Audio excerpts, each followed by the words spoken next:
Welcome back. Today we're going to be doing a coffered ceiling in my family room. You can see I've already ripped off the top mantle surround. I have no crown in this room because that's going to be going in between the boxes of the coffered ceiling.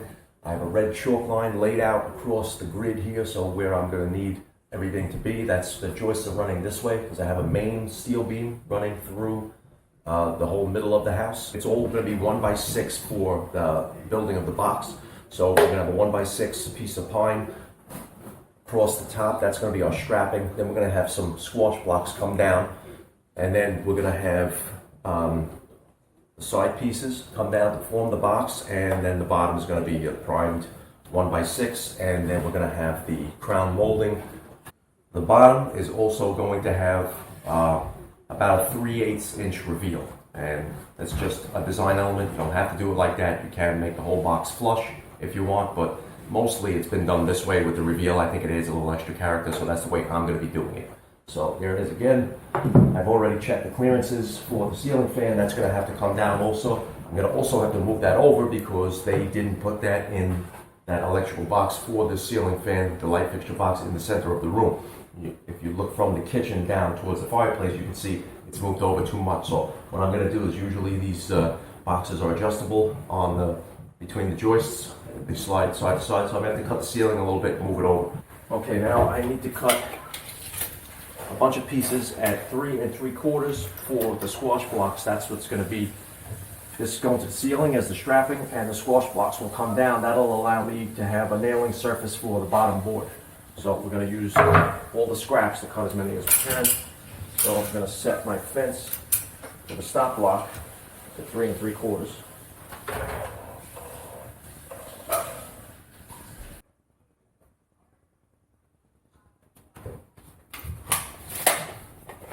And now all the parts will be equal and repetitive.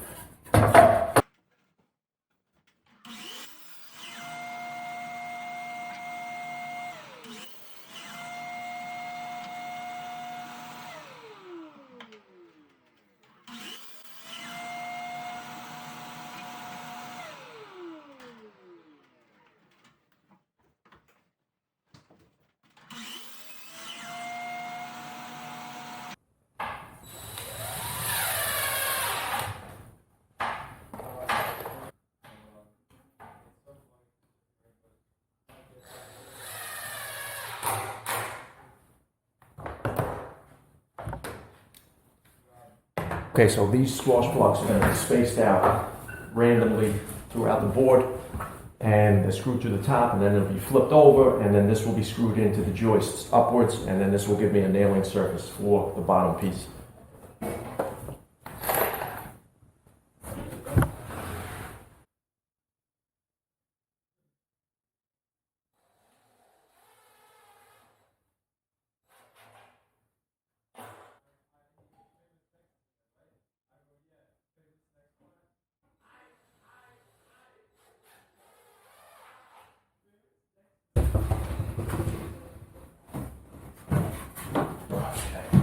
Up against the wall, best you can.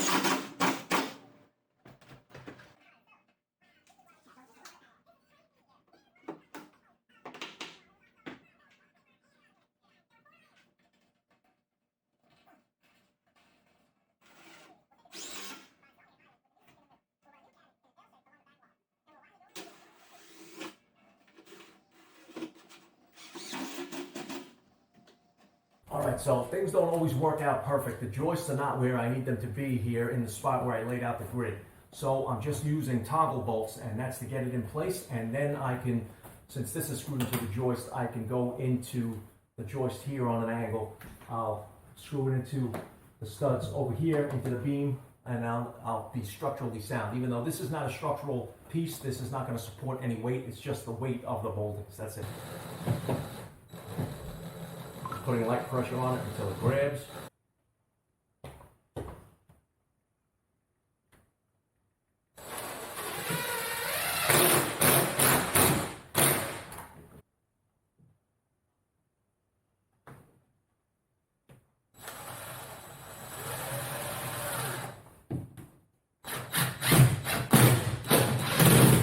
Okay, so you can see all the grid work is in place. So this is all the strapping. This is everything you're going to need for you to attach the bottoms, the sides, and then the crown molding will go last. All right, so let's start cutting all the bottom pieces first. Once we get all the bottom pieces, and I'm going to go this way first because this is the shorter side. So once I get those 4 boards cut and put over there, I won't need to worry about this length being longer than 16 feet because I'm going to have only about 4.5 to 5 feet in between each box once I secure that. Okay, now I'm using primed pine boards, and these are going to be the bottom pieces first. They're also going to act as the sides, but we're going to start with the bottom first. This way we have something positive for everything to get a purchase on when we nail everything up.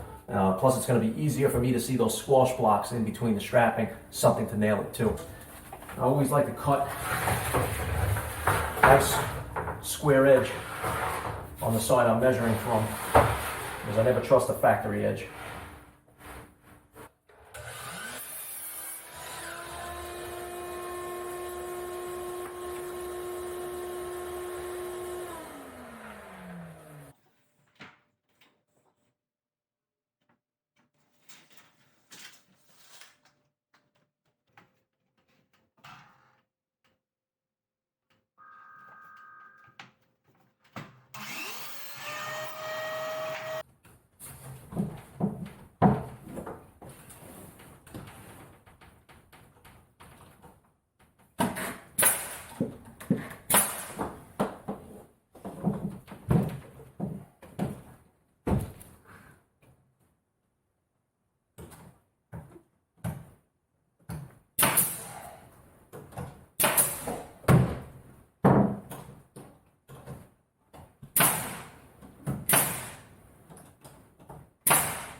All right, so here's a close-up. This way you can see how it's going to look on all sides, and that's with an even reveal.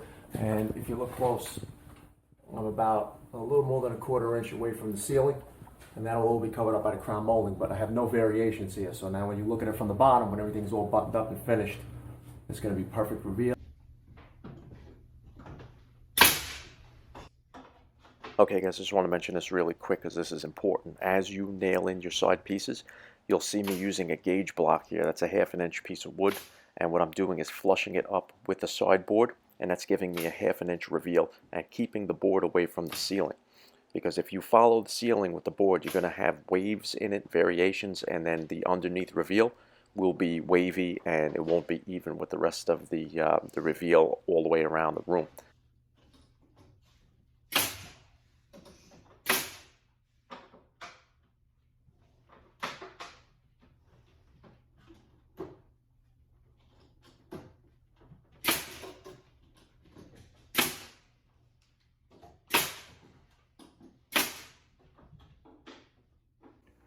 Okay guys, so really quick, you can see all the boxes are buttoned up all around the room. You can see the joints. Before I put these inside pieces, I sanded down all the joints so that they're flush, and that's just gonna be, you have to do that first because it's gonna be easier to sand it down before you put those pieces on since there's a reveal. Now, if you're doing a flat coffered ceiling, when you don't have that reveal coming down like that, then you can basically sand it down at any time.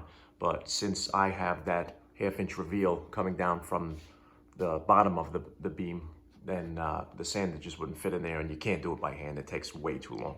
Now you can see the gap in the ceiling where I told you have to leave room for error right there, because you can see that the ceiling is not flat. It's very, very wavy.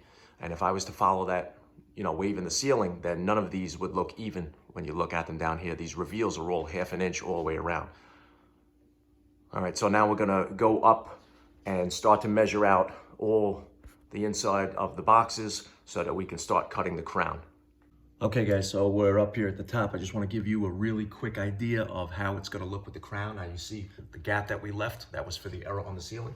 This is going to be the crown that's going to be installed here on the top. It's going to cover up any of that gap, and obviously it's going to be, you know, all the way around the whole box, and it's going to not only hide the gap, but it's going to really richen up this whole look. Okay, so now normally I like to, you know, cut these inside corners into a cope, but there's 9 boxes in here, so we're not going to be doing that. We're just going to be going with 45 inside corners, and then we're going to nail it all up. It's just going to save me a ton of time. There's one more thing that's important here is knowing your corners. So now if you build it square, then everything should be, and this is a known good square, everything should be dead on square. Let me see if I can get you underneath. You can see that there's no light coming from that corner whatsoever on any sides. You can't see the ceiling at all. It's a little hard to get that angle, but you can see I'm trying to wiggle the square back and forth and it won't move. So if you have that and your corner's dead on like that, then go ahead and you can cut all your crown to 45 in each corner, and you know you're gonna have a nice 90-degree corner match up with your crown. Now if you don't have, you know, this square like this, then you can take a pry bar or the back of your hammer and you can pull out the corners a little bit to make them square. You can manipulate the corner a little bit. There's just nails holding this in. So if you put the back of the claw of your hammer in there and you pull it out a little bit, you'll have a nice 90-degree corner, and then you can start cutting.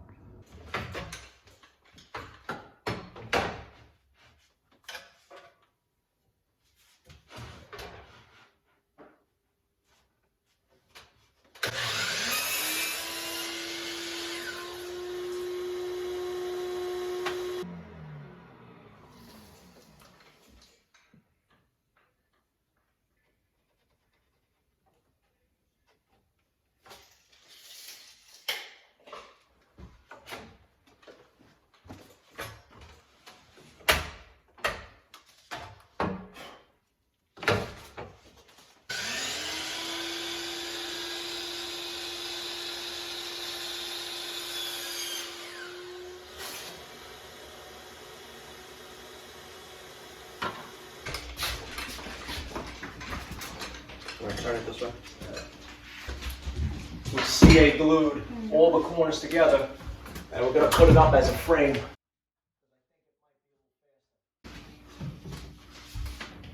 All right, get your side over.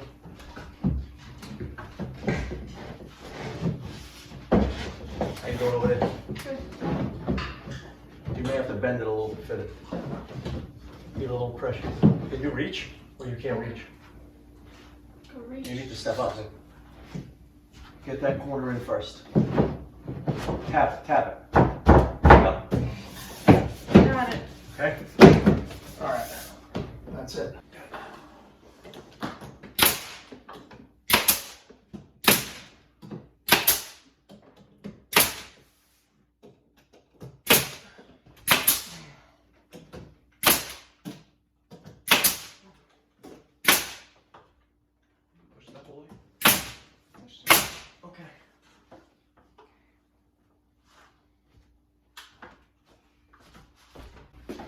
So obviously it's a little faster to glue everything together and just put it up as a frame. The only problem is you need 2 people. Unless you make it a really tight pressure fit and you can force it in there, but sometimes when you use MDF crown, that chips the corners.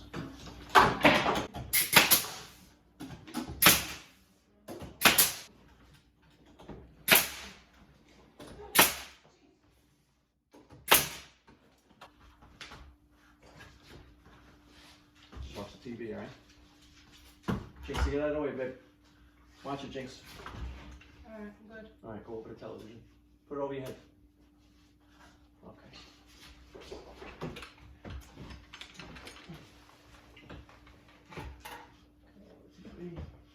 Back towards the wall. All right, your side's good? All right, let's slip it up. Ready? This one's a better fit. Okay. All right, I'll tie it over here.